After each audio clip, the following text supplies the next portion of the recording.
సత్య competitive coding మనం last వీడియోలో చూసాం కదండి, పార్ట్ 1 వీడియోలో. దాంట్లో కార్బోహైడ్రేట్స్, అలాగే ప్రోటీన్స్, మాంసకృతులు, అలాగే ఫ్యాట్స్, కొవ్వులు కూడా చూసాం కదండి. అలాగే ఈ వీడియోలోకి వచ్చేసరికి మనం మినరల్స్ మరియు విటమిన్స్ గురించి చూద్దామండి. ముందుగా మినరల్స్ గురించి చూసినట్లయితే మినరల్స్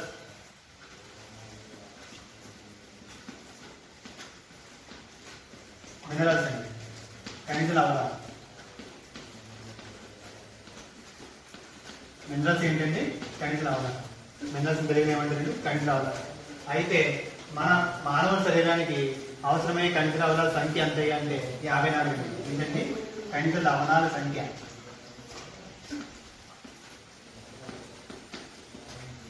ఖనిజ లవణాల సంఖ్య ఎంతండి? 54.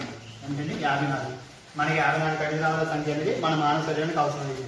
అయితే మన శరీరంలో ఎక్కువ ఉండే మూలకం ఏంటి అంటే ఆక్సిజన్ అండి. ఏంటండి? ఆక్సిజన్ ఎక్కువగా ఉండే మూలకం. ఎక్కువగా ఉండే మూలకం అండి. ఏంటండి? మూలకం. ఎక్కువగా ఉండే మూలకం ఏంటి అంటే ఆక్సిజన్. అలాగే ఎక్కువగా ఉండే లోహం ఏంటి అంటే కాల్షియం అండి. లోహం వచ్చేసరికి కాల్షియం అండి. ఏంటండి? ఎక్కువగా ఉండే మూలకం వచ్చేసరికి ఆక్సిజన్, ఎక్కువగా ఉండే లోహం వచ్చేసరికి కాల్షియం అండి. అలాగే తక్కువగా ఉండే లోహం ప్లస్ మూలకం ఏంటి అంటే మ్యాంగనీస్ అండి. ఏంటండి? ఏంటంటే లోహం ప్లస్ మూలకం. అండి. తక్కువగా ఉండే లోహం ప్లస్ మూలకం ఏంటి అంటే మ్యాంగనీస్ అండి. అలాగే మన రక్తంలో ఉండే మూలకం ఏంటి అంటే ఐరన్ అండి. ఏంటండి? ఐరన్. అలాగే వాతావరణంలో ఉండే మూలకం ఏంటి అంటే ఏంటండి? నైట్రోజన్ అండి. వాతావరణంలో ఉన్న మూలకం ఏంటి అంటే నైట్రోజన్ అండి. అయితే ఈ మినరల్స్ వచ్చేసరికి మనకు 2 విధాలుగా డివైడ్ చేయడం అనేది జరిగిందండి. ఆ 2 విధాలు చూసినట్లయితే ఏంటండి?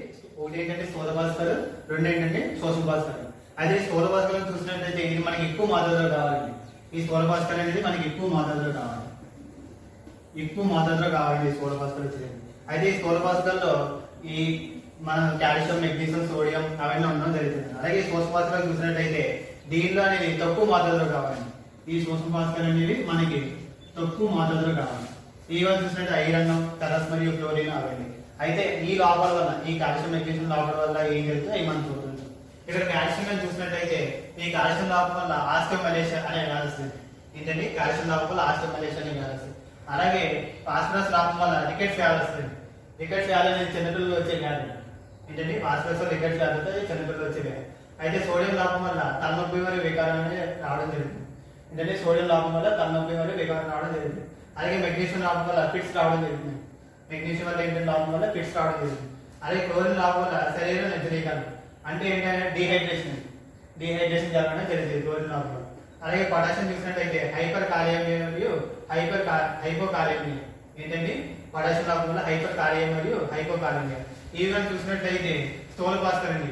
ఏంటండి? స్థూల భాస్కర్ మనకి ఎక్కువ మోతాదు. అలాగే సూక్ష్మ భాస్కర్ చూసినట్లయితే ఈ ఐరన్ లోపం వల్ల గాయిటర్ లోపం వస్తుంది. ఏంటండి? ఐరన్ వల్ల గాయిటర్ అనే వ్యాధి వస్తుంది. అలాగే ఫ్లోరిన్ వల్ల ఆస్టియోఫ్లోరోసిస్ అనే వ్యాధి వస్తుంది. ఏంటండి? ఆస్టియోఫ్లోరోసిస్ అనే వ్యాధి వస్తుంది ఫ్లోరిన్ లోపం. అలాగే ఫెరస్ లోపం వల్ల ఎనీమియా, రక్తహీనత అనే రావడం జరుగుతుంది. ఫెరస్ వల్ల ఈ ఫెరస్ వల్ల ఏంటంటే ఎనీమియా రక్తహీనత అనేది జరుగుతుంది. అయితే ఈ ఫెరస్ అనేది హిమోగ్లోబిన్ తయారీలో ఉపయోగపడుతుంది. హిమోగ్లోబిన్ తయారీలో ఈ ఫెరస్ అనేది ఉపయోగపడుతుంది. ఇప్పుడు మనం చూసాం కదా స్థూల భాస్కర్, సూక్ష్మ భాస్కర్. అలాగే ప్రోటీన్స్ మరియు క్యాలరీస్ లోపం వల్ల ఏ వ్యాధులు అది కూడా చూద్దాం. మినరల్స్ చూస్తాం కదండి, మినరల్స్ లోపం వల్ల ఏ వ్యాధులు అది చూస్తాం. అలాగే ప్రోటీన్స్, క్యాలరీ వల్ల కూడా కొన్ని వ్యాధులు అనేది రావడం జరుగుతుంది. అవి మనం చూస్తాం. ప్రోటీన్స్ చూసినట్లయితే ప్రోటీన్స్ లోపం వల్ల క్వాషియోకర్ అనే వ్యాధి వస్తుంది. ప్రోటీన్స్ లోపం వల్ల ఏంటంటే క్వాషియోకర్ అనే వ్యాధి వస్తుంది. ఈ వ్యాధి ముందుగా ఆఫ్రికాలో వస్తుందండి. ఎక్కడండి? ఆఫ్రికాలో ఈ క్వాషియోకర్ అనే వ్యాధి రావడం జరిగింది.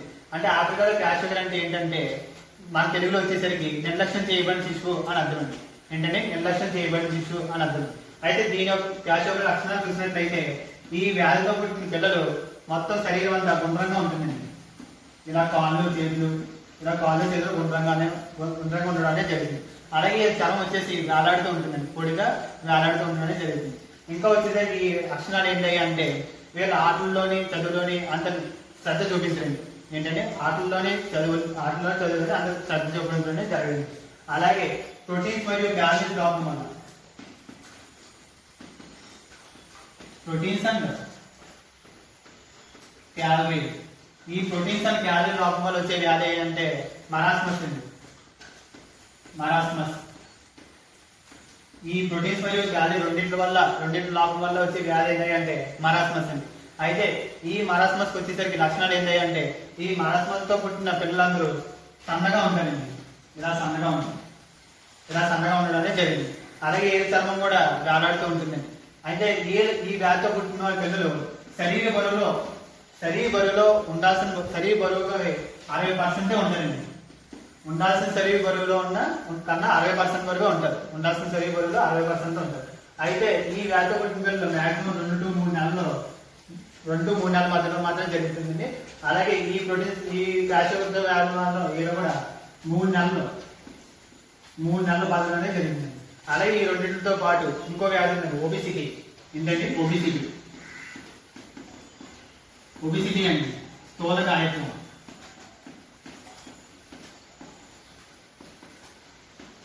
ఇంకో వ్యాధి ఏంటి అంటే ఒబిసిటీ అండి, స్థూలకాయత్వం. అయితే ఈ ఒబిసిటీ ఎందుకు వస్తుంది అంటే అధిక శక్తినిచ్చే ఆహారం తీసుకుంటే కనుక ఈ ఒబిసిటీ అనే వ్యాధి వస్తుంది. ఏంటంటే అధిక శక్తినిచ్చే ఆహారం కనుక తిన్నట్లయితే ఒబిసిటీ అనే వ్యాధి వస్తుంది. అయితే ఈ ఒబిసిటీ వచ్చేసరికి ఈ ఒబిసిటీని జన్యు లోపాల వల్ల ఇంకా వారసత్వంగా వస్తుందని మన శాస్త్రవేత్తలు కనుగొనడం జరిగింది.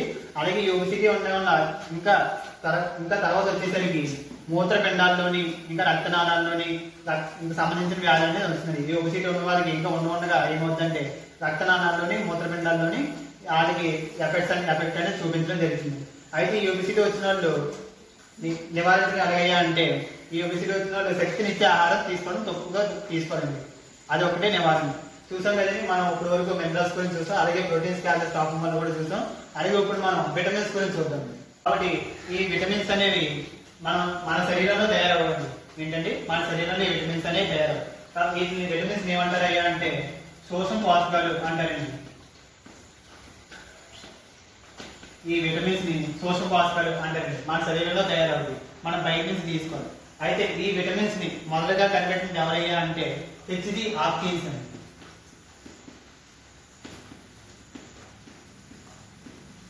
హెచ్జి హాప్కిన్స్ అనే శాస్త్రవేత్త ఈ విటమిన్స్ అనేవి కనిపెట్టడం జరిగింది. అయితే ఇతను 1912లో కనిపెట్టాడండి. 1912లో హెచ్జి హాప్కిన్స్ అనే శాస్త్రవేత్త విటమిన్స్ కనిపెట్టాడు. పాలలో కనిపెట్టాడండి. దేంట్లో కనిపెట్టాడు? పాలలో విటమిన్స్ ఉన్నాయని కనిపెట్టాడండి. అయితే ఇతను కనిపెట్టిన తర్వాత ఇతను పేరు పెట్టలేదండి. ఇతను కనిపెట్టాడు, పాలలో ఉన్నాయని కనిపెట్టాడు, ఇతను పేరు పెట్టలేదు. పేరు పెట్టింది ఎవరయ్యా అంటే ఫంక్ అండి. ఫంక్ అనే శాస్త్రవేత్త ఈ పాలలో ఉన్నాయి ఏంటయ్యా అంటే విటమిన్స్ అని పేరు పెట్టండి. ఎవరండి? ఫంక్.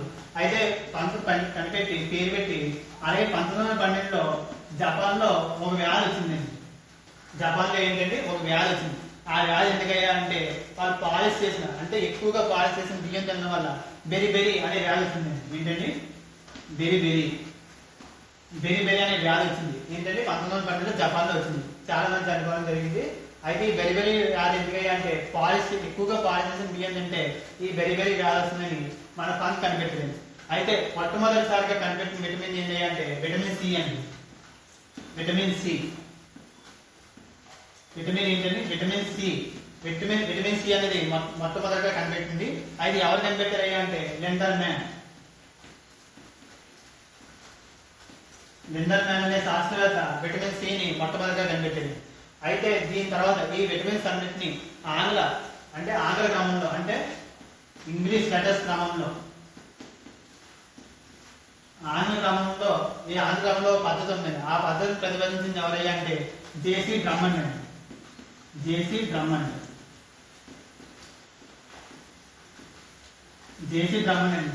ఏం చేశారండి? ఈ విటమిన్స్ అన్నింటినీ ఆంగ్ల క్రమంలో ఆ పద్ధతిని ప్రతిపాదించింది ఎవరంటే జేసీ డ్రమ్మన్. అయితే ఈ విటమిన్స్ ఎవరో కనిపెట్టారు, పేరు పెట్టిన ఎవరో చూసాం కదండి. అయితే ఈ విటమిన్స్ లో 2 రకాలు ఉన్నాయండి. ఆ 2 రకాలుగా మనం చూసినట్లయితే ఒకటి నీటిలో కరిగే విటమిన్ అండి. ఏంటంటే నీటిలో కరిగే విటమిన్స్.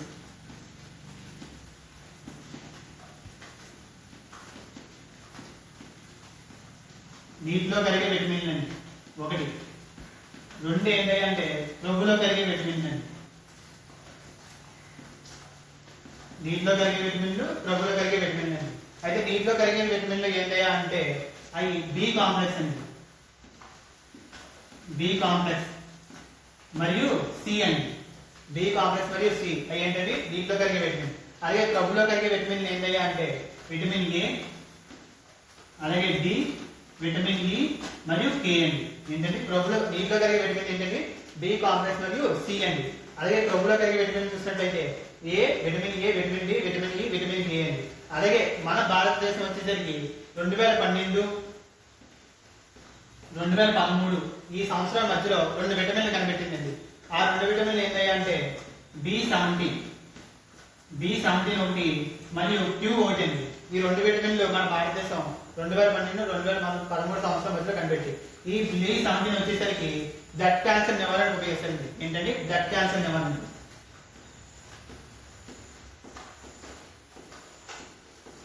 బ్లడ్ క్యాన్సర్ నివారణ, బ్లడ్ క్యాన్సర్ నివారణకు ఈ B17 అనేది ఉపయోగిస్తుంది. అలాగే Q వచ్చేసి రక్తం గడ్డగట్టడానికి అండి. ఏంటండి రక్తం గడ్డగట్టడానికి, రక్తం గడ్డగట్టడానికి ఈ Q విటమిన్ అనేది జరుగుతుంది. ఇక మనం చూసాం కదండి బి కాంప్లెక్స్ విటమిన్ అని అంటే B1, B2, B3, B5 ఆ విటమిన్స్ అని చూద్దామండి. అలాగే దాంతో పాటు ఆ విటమిన్ లోపిస్తే ఏ వైరస్ వస్తుందో అది కూడా ఇప్పుడు మనం చూద్దాం. మనం చెప్పుకున్నాం కదండి విటమిన్స్ అంటే నీటిలో కరిగే విటమిన్స్, అలాగే క్రొవ్వులో కరిగే విటమిన్స్ అని చెప్పుకున్నాం. నీటిలో కరిగే విటమిన్స్ చూసినట్లే బి కాంప్లెక్స్ అలాగే సి కూడా చూసామండి. అయితే ఆ బి కాంప్లెక్స్ విటమిన్ చూస్తామండి ఫస్ట్. అయితే B1 అండి, B1 విటమిన్ చూసినట్లయితే రసాయనామం ఏంటండి థయామిన్ అండి. ఏంటంటే B1 రసాయనామం థయామిన్ అంటే యాంటీ బెరిబెరీ లేదా యాంటీ న్యూరోటైడ్స్. ఏంటంటే యాంటీ బెరిబెరీ లేదా యాంటీ న్యూరోటైడ్స్. అయితే ఈ B1 లోపిస్తే వ్యాధి ఏంటి అంటే బెరిబెరీ అండి. ఏంటండి బెరిబెరీ. ఏంటంటే B1 విటమిన్ లోపిస్తే బెరిబెరీ అనే వ్యాధి వస్తుంది. దాంతో పాటు పాలిన్యూరిటైస్ అనే వ్యాధి వస్తుంది. ఏమవుతుంది పాలిన్యూరిటైస్ అనే వ్యాధి వస్తుంది B1 లోపిస్తే. అలాగే దీని యొక్క ప్రాముఖ్యత ఏదని అంటే B1 లో సల్ఫర్ అనే మూలకం ఉంటుందండి. ఏంటంటే సల్ఫర్ మూలకం గల విటమిన్ ఏంటి అంటే B1 అండి. అలాగే నీటిలో వేగంగా పెరుగుతుందండి ఈ విటమిన్. ఏంటంటే ఈ B1 అనే విటమిన్ నీటిలో వేగంగా కలిగే విటమిన్ ఏంటి అంటే B1 అండి. అలాగే అన్నం వండేటప్పుడు గంజితో పోయే విటమిన్ ఏంటి అంటే థయామిన్ అండి. ఏంటంటే థయామిన్ అనేది అన్నం వండినప్పుడు గంజితో పోయే విటమిన్ ఏంటి అంటే థయామిన్ అండి. అలాగే B2 విటమిన్ గా మనం చూసినట్లయితే B2 రసాయనామం వచ్చేసి రైబోఫ్లావిన్ అండి. ఏంటంటే B2 యొక్క రసాయనామం రైబోఫ్లావిన్. అలాగే దీని B2 లోపిస్తే వ్యాధి ఏది అంటే గ్లసైటిస్ అండి. ఏంటంటే గ్లసైటిస్ అంటే నోటిపోతండి, మనం చూస్తుంటే నోటిపోత, అదేంటంటే గ్లసైటిస్ అండి. B2 లోపిస్తే ఆ వ్యాధి వస్తుంది. అలాగే కిలోసిన్ అండి.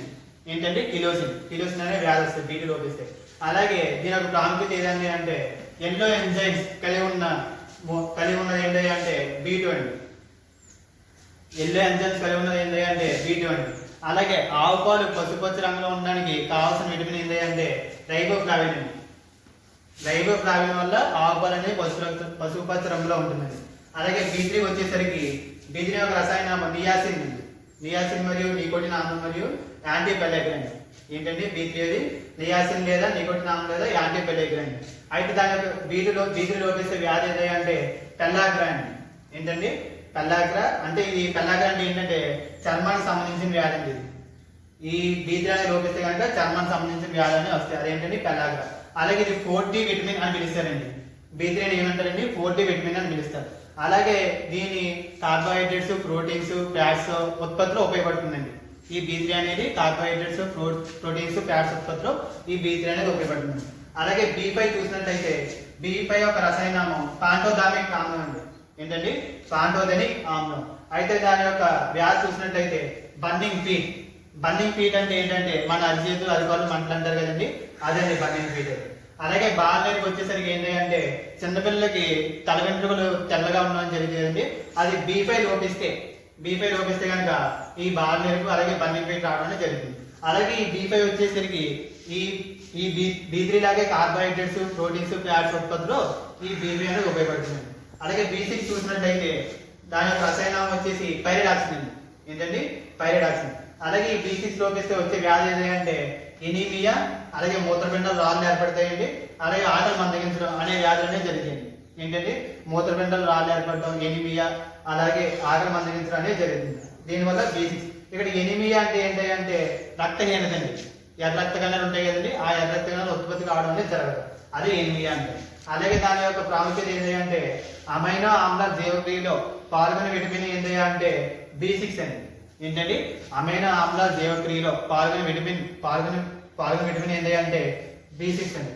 అలాగే ప్రతిరక్షకాల ఉత్పత్తిలో పాల్గొనే విటమిన్ ఏంటి అంటే B6 అండి. అది కూడా దాంతో పాటు హిమోగ్లోబిన్ ఉత్పత్తిలో పాల్గొనే విటమిన్ ఏంటి అంటే B6 అండి. ఇది చూడండి, ప్రతిరక్షకాలు అలాగే హిమోగ్లోబిన్ మరియు అమైనో ఆమ్ల జీవక్రియలో పాల్గొనే విటమిన్ ఏంటి అంటే B6 అండి. అలాగే B7 చూసినట్లయితే B7 విటమిన్ గా చూసినట్లయితే B7 యొక్క రసాయనామం బయోటిన్ అండి. ఏంటండి B7 యొక్క రసాయనామం బయోటిన్. ఇది వ్యాధి ఏంటి అంటే ఈ B7 లోపిస్తే వ్యాధి ఏంటి అంటే తెల్లసొన్న గాయం. తెల్లసొన్న గాయం అంటే ఏంటంటే B7 అంటే B7 ఈ పచ్చిగుడ్డు తినేవారు ఉంటారు కదండి, ఆ పచ్చిగుడ్డు తినేవారిలో ఈ B7 అనేది లోపడం జరిగింది. అయితే ఈ పచ్చిగుడ్డు అంటే ఏమవుతుందంటే మనకి మైలిన్ తొడుగు అనేది ఏర్పడుతుంది. ఏంటంటే మైలిన్ తొడుగు.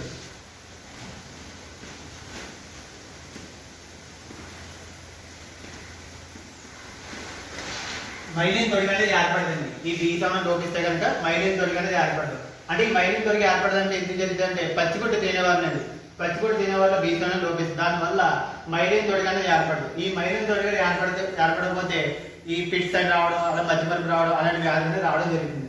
అలాగే ఈ B7 అనేది హెచ్చు ఆక్రమణ ఉంటుందండి. ఏంటండి హెచ్చు ఆక్రమణ ఉంటుంది ఈ B7 అనేది. అలాగే ఈ B7 లో కూడా సల్ఫర్ మూలకం ఉంటుందండి. ఏంటంటే సల్ఫర్ మూలకం కలిగిన విటమిన్ ఏంటి అంటే B7 అండి. అలాగే B1 కూడా సల్ఫర్ విటమిన్ కలిగిన మూలకం విటమిన్. అయితే B9 వచ్చినట్లయితే ఈ B9 ఆర్ B11 అండి. ఏంటండి B9 ఆర్ B11. దీని రసాయనామం ఏంటి అంటే ఫోలిక్ ఆమ్లం. ఏంటండి దీని రసాయనామం ఫోలిక్ ఆమ్లం. అయితే దీని వ్యాధి ఏంటి అంటే ఫ్లూ అండి, అంటే కడుపులో మంట రావడం అనేది B9 ఆర్ B11 విటమిన్ లోపం రావడం జరిగింది. అయితే ఈ B9 ఆర్ B11 అనేది న్యూక్లిక్ ఆమ్లం DNA RNA ఉత్పత్తిలో ఉపయోగపడుతుంది. ఏంటంటే DNA ఈ న్యూక్లిక్ ఆమ్లం DNA RNA సంశ్లేషణలో పాల్గొనే విటమిన్ ఏంటి అంటే B9. ఏంటంటే న్యూక్లిక్ ఆమ్లం అంటే DNA RNA మనకు తెలుసు కదండి, ఆ సంశ్లేషణలో పాల్గొనే విటమిన్ ఏంటి అంటే B9. అలాగే ఆహార పదార్థాలు ఎక్కువగా ఉడకబెట్టడం వల్ల పోయే విటమిన్ ఏంటి అంటే B9 ఆ B11 ఫోలిక్ ఆమ్లం. ఏంటంటే ఆహార పదార్థాలు ఎక్కువగా ఉడకబెట్టడం వల్ల పోయే ఏంటి అంటే ఫోలిక్ ఆమ్లం అనేది నశించిపోతుంది ఆహార పదార్థాలు ఎక్కువ ఉడకబెట్టడం. అలాగే ఈ B9 B11 అనేది ఆ ఆహార పదార్థాలు ఎక్కువ ఉడకబెట్టడం వల్ల పోయే విటమిన్ ఏంటి అంటే ఫోలిక్ ఆమ్లం. అలాగే B12 వచ్చేసరికి సైనోకోబాల్మిన్. ఏంటంటే రసాయనామం సైనోకోబాల్మిన్. దీని వ్యాధి ఏంటి అంటే పెర్నీసియస్ ఎనీమియా. ఏంటంటే పెర్నీసియస్ ఎనీమియా అంటే హానికర రక్తహీనత అండి. ఏంటంటే హానికర రక్తహీనత పెర్నీసియస్ ఎనీమియా అంటే. దాని యొక్క ఆర్థిక ప్రాముఖ్యత ఏంటంటే కాలేయంలో నిల్వ చేయబడుతుందండి. ఈ B12 అనేది కాలేయంలో నిల్వ చేయబడుతుంది. అలాగే మన మానవ శరీరం యొక్క ప్రేగులు ఉంటాయి కానీ ఆ ప్రేగులో ఈకోలి బ్యాక్టీరియా ఉంటుందండి. ఈకోలి బ్యాక్టీరియా సంశ్లేషణలో పాల్గొంటుందండి B12 అనేది. ఏంటంటే ఈకోలి బ్యాక్టీరియా సంశ్లేషణలో పాల్గొనే విటమిన్ ఏంటి అంటే B12. అలాగే కాలేయంలో నిల్వ చేయబడి ఉంటుంది మన మానవ శరీరంలో. అలాగే ఈ B12 కూడా కోబాల్ట్ మూలకం కలిగి ఉంటుంది. కోబాల్ట్ మూలకం దీంట్లో ఉంటుంది. B12 వచ్చేసరికి కోబాల్ట్, అలాగే B7 వచ్చేసరికి సల్ఫర్, అలాగే B1 కూడా సల్ఫర్. అలాగే C విటమిన్ గా చూసినట్లయితే దీన్ని యాంటీ యాక్సిడెంటల్ విటమిన్ అంటారు.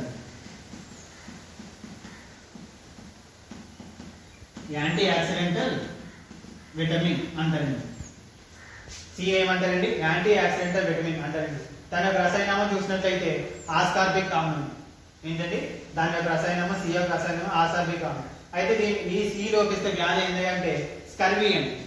స్కర్వీ అంటే చిగుళ్ళకు సంబంధించిన వ్యాధి. ఏంటంటే చిగుళ్ళకు సంబంధించిన వ్యాధి. అయితే దాని యొక్క ప్రాముఖ్యత ఏంటి అంటే దంతాల లోపల డెంటైన్ అనే పదార్థం ఫామ్ అవుతుంది. దంతాల లోపల డెంటైన్ అనే పదార్థం అనేది ఫామ్ అవుతుంది, అది లోపిస్తుంది అనమాట. ఈ C అనే విటమిన్ లోపిస్తే అది ఫామ్ అవడం అనేది జరుగుతుంది. అలాగే రక్తంలో ఉండే కొలెస్ట్రాల్ తగ్గించే విటమిన్ ఏంటి అంటే C అండి. రక్తంలో ఉండే కొలెస్ట్రాల్ తగ్గించే విటమిన్ ఏంటి అంటే C అండి. అలాగే క్యాన్సర్, ఈ C విటమిన్ అనేది క్యాన్సర్ నిరోధకంగా పనిచేసే విటమిన్ ఏంటి అంటే అది కూడా C అండి. ఏంటంటే క్యాన్సర్ నిరోధకంగా పనిచేసే విటమిన్ ఏంటి అంటే C అండి. అలాగే ఈ సిని యాంటీ యాక్సిడెంటల్ విటమిన్ అనడానికి కారణం ఏంటి అంటే మనకు గాయాలు తగిలినప్పుడు, అంటే ఎముకలు విరిగినప్పుడు కానీ ఏమన్నా గాయాలు తగిలినప్పుడు కానీ దాన్ని కోలుకోవడానికి ఎక్కువ ఉపయోగపడేది ఏంటి అంటే సి అండి. అంటే ఆ గాయం మానడానికి ఎక్కువ ఉపయోగపడేది ఏంటంటే సి అండి. ఇక్కడ సి యూజ్ కదండి, దీని ఏమంటారండి యాంటీ ఆక్సిడెంట్ విటమిన్ అని చెప్పుకున్నాం.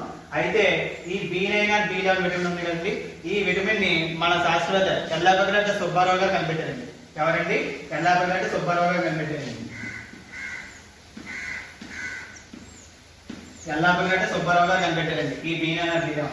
ఇప్పుడు మనం చూస్తే కదండి బి కాంప్లెక్స్ విటమిన్లు, అలాగే క్రొవ్వులో కరిగే విటమిన్లు ఏ, డి మరియు ఈ అండ్ కే, ఆ విటమిన్ కూడా ఇప్పుడు మనం చూద్దాం. క్రొవ్వులో కరిగే విటమిన్ అన్నాం కదండి, ఆ క్రొవ్వులో కరిగే విటమిన్ గా చూసినట్లయితే అవి ఏంటండి vitamin A, vitamin D, vitamin E మరియు విటమిన్ కే అండి. అయితే ఆ విటమిన్లు చూద్దాం. ఇప్పుడు విటమిన్ ఏ కనుక చూసినట్లయితే దాని రసాయనం ఏంటి అంటే రెటినాల్ అండి. విటమిన్ ఏ యొక్క రసాయనం ఏంటి అంటే రెటినాల్ అండి. అయితే విటమిన్ ఏ అనేది కళ్ళుకు సంబంధించింది. ఈ కళ్ళుకు సంబంధించింది ఏది అంటే విటమిన్ ఏ అండి, కళ్ళుకు సంబంధించింది. అయితే రసాయనం ఏంటి అంటే రెటినాల్ అండి. అయితే ఈ విటమిన్ ఏ అని లోపిస్తే వ్యాధి ఏంటి అంటే రే చీకటి, అలాగే జీరాప్తానియా, మూడోది వర్ణ అంధత్వం మరియు నాలుగోది బైటస్ వస్తుంది. ఏంటండి బైటస్ వస్తుంది. విటమిన్ ఏ లోపిస్తే ఏంటంటే రే చీకటి వస్తుంది, అలాగే జీరాప్తానియా, వర్ణ అంధత్వం, అలాగే బైటస్ వస్తుంది. ఈ రేగి చీకటి చూసినట్లయితే ఈ రేగి చీకటి రొడాక్సిన్ ఉత్పత్తి కాకపోతే ఈ రేగి చీకటి అనేది వస్తుంది. ఏంటంటే రొడాక్సిన్ ఉత్పత్తి కాకపోతే కనుక ఈ రేగి చీకటి అనేది వస్తుంది. అలాగే ఈ వర్ణంధత్వం చూసినట్లయితే వర్ణంధత్వం ఏంటంటే కలర్ బ్లైండ్నెస్ అండి. ఈ వర్ణంధత్వం చూసినట్లయితే ఐడాక్సిన్ అనేది ఉత్పత్తి జరగకపోతే ఈ వర్ణాంధత్వం అనేది జరగడం జరిగింది. అలాగే బైటస్ ఈ వ్యాధి అండి విటమిన్ ఏ లోపిస్తే. అలాగే ప్రాముఖ్యతగా చూసినట్లయితే ఆకుకూరలో ఉండే విటమిన్ ఏంటంటే బీటా కెరటిన్. ఏంటండి ఈ బీటా కెరటిన్ అనేది ఆకుకూరలో ఉంటుంది. అయితే ఈ బీటా కెరటిన్ మనం తీసుకుని మన శరీరంలో జీర్ణమైన తర్వాత అది విటమిన్ ఏగా మారుతుంది. ఏంటండి అది విటమిన్ ఏగా మారుతుంది. ఈ బీటా కెరటిన్ మనం తీసుకుని అది లోపల జీర్ణమై విటమిన్ ఏగా మారుతుంది. అలాగే మన ఏ విటమిన్ అనేది రోజుకి 750 మిల్లీగ్రాముల విటమిన్ అనేది అవసరం. ఏ అనేది రోజుకి 750 మిల్లీగ్రాముల విటమిన్ అనేది అవసరం. అలాగే ఈ ఏ విటమిన్ కానీ తీసుకున్నట్లయితే ఇది మనకి క్యాన్సర్ నిరోధకంగా పనిచేస్తుంది. ఎలా అంటే క్యాన్సర్ నిరోధకంగా ఈ ఏ విటమిన్ అనేది పనిచేయడం జరిగింది. అలాగే గోల్డెన్ రైస్ అనే పిలవబడే విటమిన్ ఏంటి అంటే ఏ అండి. ఏ విటమిన్ ని గోల్డెన్ రైస్ అనేది పెరగడానికి జరిగింది. అలాగే ఏ అనేది దేంట్లో ఉంటాయి అంటే ఈ ఏ విటమిన్ దుంపల్లో చూసినట్లయితే క్యారెట్ లో లభిస్తుందండి. దుంపల్లో చూసినట్లయితే క్యారెట్ లో లభిస్తుంది. అలాగే ఆకుకూరలో చూసినట్లయితే బచ్చలేండి. బచ్చల కూర తెలుసు కదండి, ఆ బచ్చల కూరలో ఈ ఏ విటమిన్ అనేది తెలుస్తుంది. దుంపల్లో అయితే క్యారెట్, అలాగే ఆకుకూరలో చూసినట్లయితే బచ్చలండి. అలాగే ఫ్రూట్స్ లో చూసినట్లయితే బొప్పాయి పండులో ఈ ఏ విటమిన్ అనేది దొరకడం జరిగింది. దుంపల్లో అయితే క్యారెట్, అలాగే ఆకుకూరలో వచ్చేసరికి బచ్చల కూర, అలాగే ఫ్రూట్స్ లో వచ్చేసరికి బొప్పాయి ఏ విటమిన్ అనేది దొరకడం జరిగింది. అలాగే డి విటమిన్ చూసినట్లయితే ఈ డి విటమిన్ కాల్సిఫెరాల్ అంటారు. ఈ డి విటమిన్ యొక్క రసాయనం ఏంటంటే కాల్సిఫెరాల్. అలాగే దీని యొక్క వ్యాధి ఏంటంటే రికెట్స్ వ్యాధి వస్తుందండి. ఈ డి విటమిన్ లోపిస్తే కనుక రికెట్స్ వ్యాధి అనేది వస్తుంది. అలాగే సోరియాసిస్ అనే వ్యాధి కూడా ఈ డి విటమిన్ వల్ల లోపిస్తే రావడం అనేది జరుగుతుంది. అలాగే ఈ డి విటమిన్ అనేది కార్డ్స్ ఆఫ్ థాలియంలో లభిస్తుంది.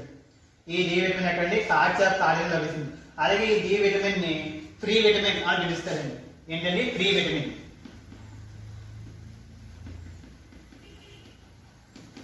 ఫ్రీ విటమిన్ అని ఈ డి విటమిన్ పిలుస్తారండి. అలాగే ఈ డి విటమిన్ ఇంకో పేరు ఉందండి. అది ఏంటంటే ఇక్కడ మన ఈ డి విటమిన్ ఏమంటారండి ఫ్రీ విటమిన్ అని పిలుస్తారు. అలాగే దీన్ని సన్షైన్ విటమిన్ అంటారండి. ఏంటండి సన్షైన్ విటమిన్ అంటారు. డి విటమిన్ పేరు ఏంటంటే ఫ్రీ విటమిన్. అది ఉచితంగా దొరికే విటమిన్ ఏంటి అంటే డి అండి. అలాగే సన్షైన్ విటమిన్ అంటారు. అలాగే ఈ డి విటమిన్ అనేది మనకి ఎముకల పెరుగుదలకు ఉపయోగపడుతుంది. ఎముకలు అనేది పెరగడానికి ఈ డి విటమిన్ అనేది పనిచేస్తుంది. అలాగే ఈ విటమిన్ కనుక చూసినట్లయితే దీని రసాయనం టోకోఫెరాల్. ఏంటండి ఈ విటమిన్ యొక్క రసాయనం టోకోఫెరాల్. అయితే ఈ వ్యాధి వచ్చేసరికి ఏంటి అంటే పురుషుల్లో వెంటత్వం, అలాగే స్త్రీలలో గర్భస్రావం అనేది జరగడం జరుగుతుంది. గర్భస్రావం అంటే అబార్షన్ తెలుసుకొని అదండి. అయితే ఈ చూసినట్లయితే పురుషుల్లో వెంటత్వం, అలాగే స్త్రీల్లో గర్భస్రావం అబార్షన్ అనేది వ్యాధి జరగడం జరుగుతుంది. అయితే ప్రాముఖ్యంగా చూసినట్లయితే ప్రత్యుత్పత్తి అవయవాలు పనిచేయడానికి ఏంటండి ప్రత్యుత్పత్తి అవయవాలు పనిచేయడానికి అవసరమయ్యే విటమిన్ ఏంటి అంటే ఈ అండి. అలాగే మొలకెత్తిన విత్తనాల్లో లభిస్తుందండి ఈ విటమిన్ అనేది. ఈ విటమిన్ అనేది మొలకెత్తిన విత్తనాల్లో మనకి లభిస్తుంది. అలాగే స్త్రీలకు గర్భస్రావ సమయంలో ఉపయోగపడే విటమిన్ ఏంటి అంటే ఈ విటమిన్ ఏంటంటే స్త్రీలకు గర్భస్రావ సమయంలో ఈ విటమిన్ అనేది బాగా ఉపయోగపడుతుంది. అలాగే క్యాన్సర్ నిరోధకంగా పనిచేసే విటమిన్ ఏంటి అంటే ఈ అండి. ఏంటంటే క్యాన్సర్ నిరోధకంగా పనిచేసే విటమిన్ ఏంటి అంటే ఈ అండి. అలాగే కే విటమిన్ కనుక మనం చూసినట్లయితే కే విటమిన్ ని పిల్లోక్వినోన్ లేదా నాప్తోక్వినోన్ అంటారండి. ఏమంటారండి? కే విటమిన్ ఒక రసాయనామం పిల్లోక్వినోన్ లేదా నాప్తోక్వినోన్. అయితే ఈ కే విటమిన్ లోపిస్తే వ్యాధి ఏంటి అంటే అధిక రక్తస్రావం, రక్తం అనేది పోవడం అనేది జరిగింది కే విటమిన్ లోపిస్తే కనుక. అయితే ఇది ఎక్కడ దొరుకుతుంది అంటే ఆవు పాలలో లభిస్తుందండి. మనకి కే విటమిన్ అనేది ఆవు పాలలో లభిస్తుంది. అలాగే ఇది కూడా మానవ ప్రేగులో ఏముంటుందండి ఈకోలే బ్యాక్టీరియా అని చెప్పుకున్నాం కదండి. ఆ సంశ్లేషణలో పాల్గొనే విటమిన్ ఏంటి అంటే కే అండి. ఏంటంటే ఈ కే విటమిన్ అనేది ఏమంటే ఆవు పాలు లభిస్తుందండి. ఈ కే విటమిన్ అనేది ఆవు పాలు లభిస్తుంది. అలాగే మానవ ప్రేగులు అంటే మన ప్రేగుల్లో ఈకోలే బ్యాక్టీరియా అని చెప్పుకున్నాం కదండి. ఆ బ్యాక్టీరియా యొక్క సంశ్లేషణలో విటమిన్ ఉంటుంది. ఆ సంశ్లేషణలో పాల్గొనే విటమిన్ ఏంటి అంటే కే అండి. ఈకోలే బ్యాక్టీరియా సంశ్లేషణలో పాల్గొనే విటమిన్ ఏంటి అంటే కే అండి. అలాగే రక్తం కట్టడానికి ఉపయోగపడే విటమిన్ ఏంటి అంటే కే అండి. ఏంటండి ఈ రక్తం కట్టడానికి ఉపయోగపడే విటమిన్ ఏంటి అంటే కే. అలాగే ఈ విటమిన్ అని చూసినట్లయితే దీన్ని బ్యూటీ విటమిన్ అని పిలుస్తారండి. ఏంటండి బ్యూటీ విటమిన్ అని పిలుస్తారండి ఈ విటమిన్. చూసాం కదండి మన విటమిన్స్ అన్ని మనం కంప్లీట్ చేసుకున్నాం కదండి. అయితే అదే నీటిలో కలిగే విటమిన్ ప్రభులో కలిగే విటమిన్ అనేది మనం కంప్లీట్ చేసాం. దీంతో మనకి పోషణ న్యూట్రిషన్ అనేది కంప్లీట్ అయింది. కాబట్టి ఈ వీడియో చూసిన తర్వాత లైక్ చేయండి. అలాగే మీ ఫ్రెండ్స్ షేర్ చేసి సబ్స్క్రైబ్ చేయమని చెప్పండి. Thank you for watching.